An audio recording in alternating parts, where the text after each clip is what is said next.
malheureusement pas appliqué. Donc il y a un lobbying qui a été fait à l'époque par l'ancien gouverneur son excellence Kebouta, et puis l'actuel gouverneur. C'est la compréhension de cela qui va nous permettre justement de franchir d'autres paliers. Bon, nous arrivons malheureusement à son terme, je crois que ça s'arrête en 2030, 2035. Donc il y a déjà une anticipation par rapport à ça, parce que dans la mesure c'est une loi provinciale, pour voter cette loi. Mais je demande encore évidemment à l'Auguste Assemblée, je crois que c'était le pas aussi que son excellence monsieur le gouverneur voulait faire, d'associer les élus de la ville de Kinshasa, des honorables sénateurs et les nationaux, pour justement montrer le danger de la non-application de ce SOSAC qui crée évidemment tous les désordres que nous connaissons, avec les constructions anarchiques, on construit un peu partout, et du jour au lendemain on se réveille pour faire des inondations alors que nous sommes responsables de cela. Pour ce qui est du reste, je ne peux évidemment que m'attarder sur les différents textes, car c'est vrai que tout est organisé par les textes, comme l'ont si bien dit les honorables et les augustes panélistes qui m'entourent ici. Pour ce qui est de l'exécution, et je vais encore une fois citer ce petit exemple, c'est lorsque par exemple on veut se rendre en Belgique, on monte dans un avion, on a 10 boutons à appuyer pour décoller, mais si on appuie 5 boutons et on n'a pas le plan de vol, on ne sait pas arriver à destination.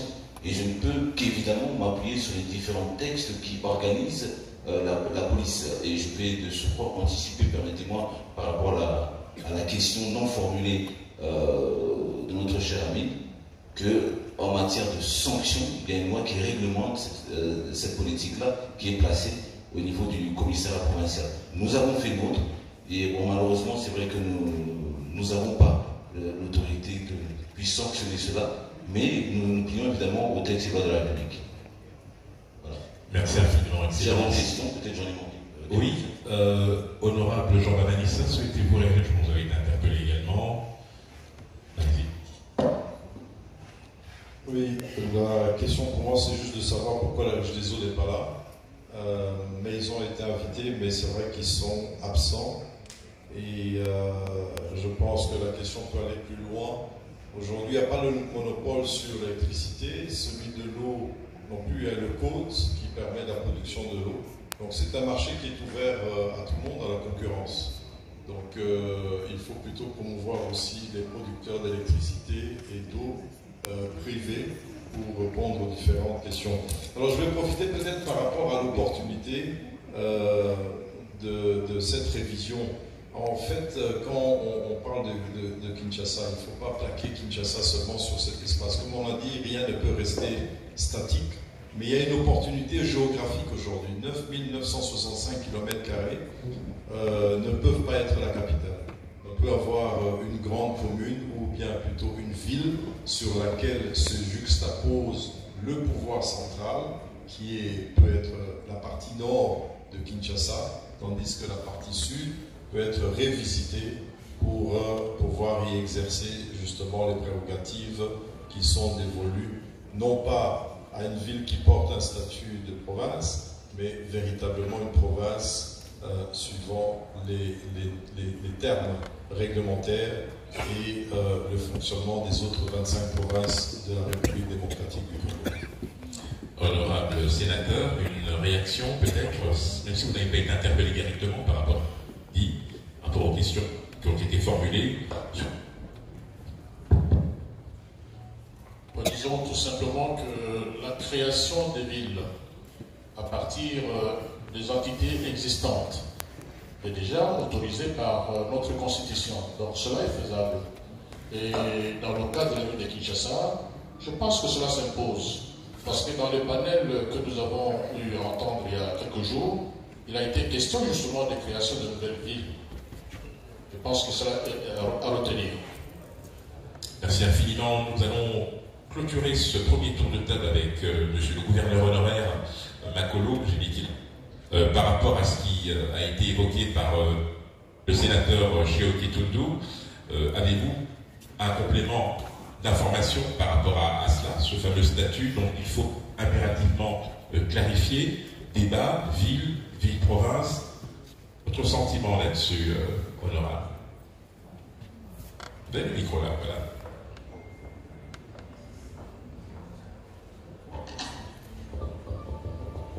Il ne m'appartient pas de modifier ce que la Constitution a prescrit. J'ai voulu seulement dire que Kinshasa, la constitution pouvait dire capitale Kinshasa est la capitale de la République à qui on applique les statuts de province. C'est ce qu'on a voulu dire.